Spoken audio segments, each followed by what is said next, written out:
What is the trashiest thing somebody has done at your family Thanksgiving? It wasn't anything malicious or dramatic, but it's still the trashiest and funniest thing I've ever seen at one of our family Thanksgivings, and it lives rent-free in my brain every year when November rolls around. So my Uncle Mike is that uncle, the one who shows up in socks with sandals, always smells vaguely like cigars and barbecue rub, and lives for dad jokes and fishing stories that get more exaggerated every year. He's harmless, loud, and lives for attention, but mostly in a goofy, harmless way.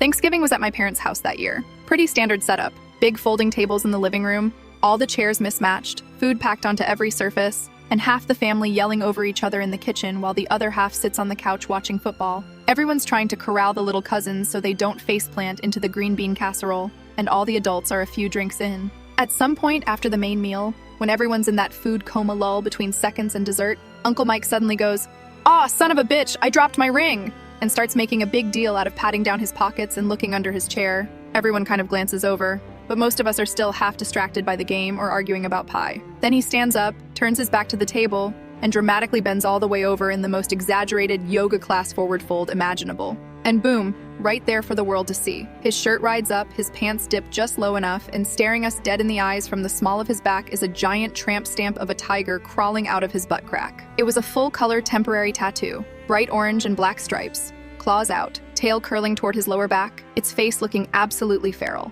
Like the kind of thing you'd find on a t-shirt in the clearance bin at a truck stop. Dead silent, just for a second, then chaos. Then, my cousin's boyfriend dropped his drink. Someone choked on pumpkin pie. My grandmother audibly said, "Oh, for the love of God," and covered her eyes like she'd just witnessed a crime. My dad just kept repeating, "What is that? What is that?" over and over, while pointing and laughing so hard he was crying. Uncle Mike straightens up like nothing happened, does a little shimmy, and goes, "You like my new ink? Got it done in Reno last week. Artist's name was Jimmy. Worked out of the back of a bait shop. Real professional."